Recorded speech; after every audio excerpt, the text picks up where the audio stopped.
गोजां बोथोरनि गुसु सुहाबनाय बोथोरा दासान्दि हादरनि गेजेरावनो सोलिगासिनो। बे गुसु बोथोरा सुबुंफोरखौ खालामदों आरोबाव जेंना गोनां। बेबादि गुसु बोथोरनि समावनो सा सानजा रायजोनि थाखाय मोनसे रेहाय गैयै खौरां। नंगौ, फैगौ सानबानि गेजेराव आसामजों लोगोसे सा सानजा रायजोआव अखा हागोन। बे अखा हागोननि इसाराखौ होदों बोथोर बिफाना, जाय समाव सुबुंफोरा गुसु सुहाबनायनि जाहोनाव थानाय जानाय आरो हान्था-मेला खालामनायनि फारसे दासान्दि गोबां जेंनायाव गोग्लैदों। अदेबानि बेबादि समावनो अखा हागोननि सांग्रांथि होनाया आसामनि सुबुंफोरनि साननो गोनां जादों।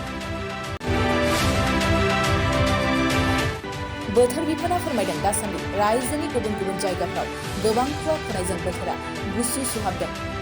बेनि गेजेराव फैगौ सानबानि गेजेराव आसाम आरो सा सानजा रायजोआव अखा हागोननि मिजिं दं होननानै बोथोर बिफाना मिथिहोदों।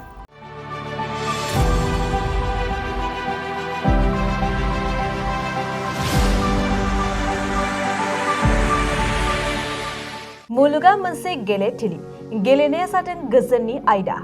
बुहुमाव बयबो गेलेनायखौ सिबियो आरो अनसायो। सिबिनां गेलेमु मोजां मोनग्रा रायजो राजाफोर, क'क्राझाराव बे खेबाव जोलुरनि गिदिर बादायलायनाय।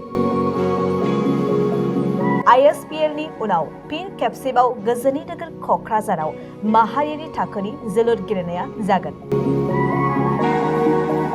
अल India Football Federation, Assam Football Association आरो बिटिआर सरकारा जथायै बानजायनायाव 28 दिसेम्बरनिफ्राय 5 जानुवारिसिम बिटिआरनि बिखा क'क्राझाराव 76थि नेशनेल फुटबल चेम्पियनशिप फर हिर' सन्तोष ट्रफी 2022-23 नि ग्रुप 3 नि गेलेनायखौ खुंफुंगोन। क'क्राझाराव थानाय साइ आरो KDSA फोथारावनो बे गेलेनायखौ नुथारगोन। बे गेलेनायाव गुबुन गुबुन रायजोनि मोनद' गोहोगोरा जोलुर गेलेगिरि हानजाफोरनि गेलेनायखौ नुनो मोनगोन।